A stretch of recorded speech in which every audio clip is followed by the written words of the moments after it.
We're talking with the highest finisher in the 1989 Jim Raper Memorial Super Dirt Cup, Marc Huson. Marc, a wild afternoon for you here at Skagit. It started with you going in with $2,900, probably the second, or actually the leading money winner going into the Dirt Cup today. We talked earlier in the year about you running two divisions, the modified and the sprints. Obviously, all your work in two divisions paid off today. Yeah, I think it showed up. You know, I wasn't tired going into tonight, and you know, after I ran the C, it was kind of like running a heat race. Then we ran the B, and that was like running about half a main event. And then the A, I was just kind of pumped up on adrenaline, and you know, we didn't have any problems with getting tired, and the car felt real smooth. How much did the rain out help last night, or did it? I don't think it did. We were ready to go. We had a little bit of motor problem there, you know, hot lapping, but we got it changed before the race would have started, and we were in the same shape that we were going into tonight. Have you ever seen a track like this ever before? No, I've never been on it when it's like this, but I've watched a few 50-lappers when it's been almost the same, yeah. How much of a challenge is it for you to get around it? Obviously, you could bounce up against the cushion, against the fence, or even do some low groove work, but it was extremely tough no matter where you went. Yeah, it was. It was really slick, but I ran a race earlier this year down in Lebanon, and I kind of took a beating down there. Everybody went by me, and I decided, well, if Dirt Cup's going to be like that, I'm going to have to learn how to drive on this stuff. So we went out in that main event down there and made some changes that night, and it really felt good. So we kind of applied them to tonight, so that helped us quite a bit. I know you've been frustrated at this race for many years. You had some problems, and I thought now when you had the motor change, here we go again for more bad luck for Marc Huson, but you probably had to feel the best you've ever felt here at Skagit. Yeah, I think so. You know, if we would have made it through the heat race there Thursday night, we probably would have been in a little better shape starting in the front of the main, but yeah, we worked our way through. Any plans for the rest of the season? You still want to go after two championships? Yeah, we're going to try as long as the cars hold out.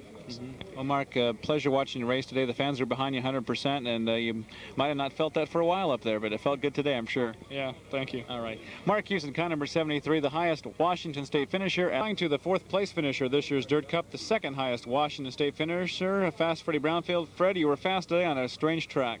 Yeah, the track was definitely one of those slickies, you know, with running it during the day and with the amount of rain and weird stuff we've been having here in weather, definitely slicked off and was right up at the fence. Have you ever seen it this way? Never have. You know, I started racing here in 1973, and it's never been this bad. Your thoughts going into the race tonight? Do you feel you had a pretty good shot at it?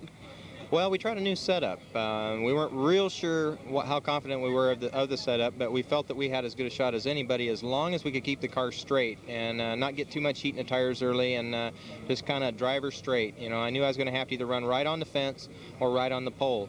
I tried one or two laps down low, but the car wasn't really feeling like I wanted it to feel, so I took the car up and started bouncing it off the wall, and it started coming to me there. And as the fuel load emptied out, we got faster, and it felt good. Had to be a proud moment for your crew here behind you. I know a lot of people, we've talked about this before, that you handpicked for this crew, and a great family to drive for, the in-laws. Yeah, they really are. You know, the in-laws racing team themselves have been around for quite a while, but they're starting to enjoy some success that they haven't had yet. And I did bring some of my personnel on board, but I'll tell you what, they have a fine bunch of people too. And as a team, we're starting to work together now, and I think we're going to have a good time. Fairly good payday as well. You took home some good money this weekend. Well, I hope so. We also wore out a lot of money, so we need to make some money. Fred, how important is it to hang on to that points championship on a weekly basis? Well, I understand this year they're going to have a point fund, which is something that we haven't had the luxury of for many years. So from that standpoint, I don't know how great it's going to be, but it's been a while since I've won a championship. You know, I try not to try to run for points because, you know, you get to be too worked up, you get too involved in it, and next thing you know, you're mad at everybody and all that kind of stuff. I'm just having a really good time, and you know, if we're there, we're going to win it. If it's meant to be, we're going to win it. And you know, right now we're leading it. We got a good car and a good motor and a good crew, and I don't see any reason why we can't. If we, you know, just keep working together as a unit, we can still come back and win that as well. How does this Dirt Cup rate with some of the other ones you've had some success in? Well, this is one of the few that I've actually started the A-main in the A-main.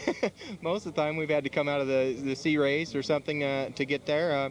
Actually, I felt that this was a real good driver's race because you really had to drive the car. And, you know, where in some of the past races, the track's been heavy enough to if you had a big motor and a lot of tire, you could go to the front. And this race here, I'm not so sure 292 wouldn't have won the thing, you know.